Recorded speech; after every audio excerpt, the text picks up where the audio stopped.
Meenakshi Faculty of Pharmacy. Admission open for B.Pharm. Apply now. Rameswaram அடுத்த புதுரோடு பகுதியில் அடைந்துள்ள நம்புநாயகி அம்மன் கோவிலில் கட்சியின் சின்னமான மாம்பழத்தை வைத்து சௌமியா அன்புமணி தனது மகளுடன் சுவாமி தரிசனம் செய்தார். இது தொடர்பான முழு விவரங்களோடு இணைகிறார் நமது செய்தியாளர் விஸ்வநாதன். வணக்கம் விஸ்வநாதன், இது தொடர்பான முழு விவரங்கள். வணக்கம். ராமேஸ்வரம் அடுத்த புதுரோடு பகுதியில் நம்புநாயகி அம்மன் என்ற ஒரு அம்மன் கோயில் பிரசித்தி பெற்ற அம்மன் கோயிலாக அமைந்துள்ளது. இந்த அம்மன் கோயிலுக்கு பாத்தீங்கன்னா ராமேஸ்வரம் மட்டுமில்லாது மாவட்டத்தின் பல்வேறு பகுதியில் இருந்தும் வெளி மாவட்டத்திலிருந்து ஏராளமான பக்தர்கள் வருகை தினந்தோறும் சாமி தரிசனம் செய்து வருகின்றனர். இந்த நிலையில் பார்த்தீங்கன்னா சௌமியா அன்பணி அவர்கள் இந்த நம்புநாயகி அம்மன் திருக்கோயிலுக்கு வருகின்றாங்க.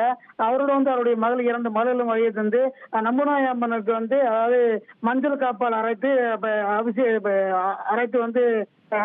அபிஷேகம் பண்ணாங்க. அதை தொடர்ந்து பார்த்தீங்கன்னா பாட்டாளி மரக்கலை செய்யும் சின்னமான மாம்பழத்தை, அது 2 மாம்பழத்தை மட்டும் அந்த அம்மனுக்கு சன்னதியில் வைத்து பூஜை செய்து பின்னர் அதனை எடுத்து சென்றதாக கூறப்படுகிறது. இந்த நிகழ்ச்சியில் பார்த்தீங்கன்னா பாட்டாளி கட்சியை சேர்ந்த பல்வேறு மாவட்ட பகுதியை சேர்ந்த நிர்வாகி கலந்து கொண்டு சௌமியா அன்புமணியுடன் கலந்து கொண்டு சாமி தரிசனம் செய்து முடித்ததோடு அவருடன் சேர்ந்து புகைப்படம் எடுத்து மகிழ்ந்தனர். உங்கள் விவரங்களுக்கு நன்றி Viswanathan. Meenakshi Faculty of Pharmacy. Admission open for B.Pharm. Apply now.